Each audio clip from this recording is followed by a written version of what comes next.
Welcome to cube TV. నేను మీ anchor Fatima Khan. Suchitra leaks అప్పట్లో south ఇండియాను కుదిపేసిన వ్యవహారం అది. పెద్ద పెద్ద సెలబ్రిటీల పరువురు గంగలో కలిపేసిన ఘటన అది.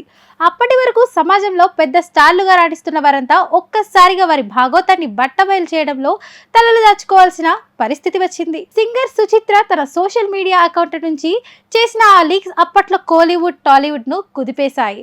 చాలా మంది పెద్ద స్టార్ల సీక్రెట్ల ఫోటోలు కూడా లీక్ చేసింది. పెద్ద హీరోయిన్లు, హీరోయిన్ల మధ్య ఉన్న ఎఫైర్లను కూడా బట్టబయలు చేసింది. సుచి లీక్స్ పేరుతో అప్పట్లో ధనుష్, నయనతార, త్రిష, అనిరుద్ తో పాటు తన మాజీ భర్త కార్తిక్ కుమార్ లాంటి వారిపై ఆమె చేసిన ఆరోపణలు పెనుదుమారమే రేపాయి. సరే, అది గతం అనుకునే లోపే ఇప్పుడు మరో ప్రకంపనలు రేపింది సింగర్ సుచిత్ర. తాజాగా ఆమె ఓ తమిళ మీడియాకు ఇచ్చిన ఇంటర్వ్యూలో మళ్ళీ పెద్ద హీరోలను టార్గెట్ చేసింది. ఈసారి ఏకంగా కమల్ హాసన్ ను ఇరికించేసింది. కమల్ హాసన్ ఇస్తున్న పార్టీల్లో డ్రగ్స్ వాడుతున్నారని, ఆ పార్టీకి వచ్చిన వారంతా డ్రగ్స్ తీసుకుంటారని చెప్పి పెద్ద పెంట చేసింది. అంతేకాకుండా హీరో ధనుష్, తన మాజీ భర్త కార్తిక్ కుమార్ ఇద్దరు గేలు అంటూ తేల్చి చెప్పేసింది. తన మాజీ భర్త కార్తిక్, హీరో ధనుష్ ఇద్దరు ఓ హోటల్ రూమ్ లో తరచూ కలుసుకునేవారని చెప్పింది. అంటూ బాలీవుడ్ స్టార్లను కూడా వదల్లేదు.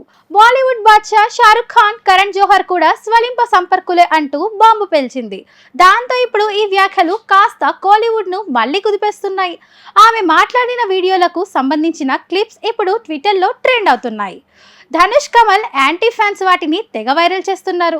దాంతో ఇప్పుడు కమల్ హాసన్ ఇరకాటంలో పడిపోయారు. అసలు రాజకీయాల్లో ఉన్నారు కాబట్టి ఇప్పుడు తమిళ బీజేపీ లీడర్లు కమల్ హాసన్ ఇచ్చిన పార్టీల మీద విచారణ జరపాలంటూ డిమాండ్ చేస్తున్నారు. దాంతో తమిళ రాజకీయాల్లో ఇది రచ్చ అయిపోయింది.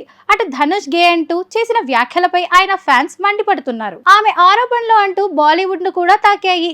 షారుఖ్ ఖాన్ మీద చేసిన కమెంట్ లో నేషనల్ మీడియా కూడా ఆమె కమెంట్లను హైలైట్ చేస్తుంది. మొత్తానికి ఆమె మరోసారి పెద్ద మంట పెట్టేసింది. చూడాలి మరి ఈ దుమారం ఇంకెంత దూరం వెళ్తుందో.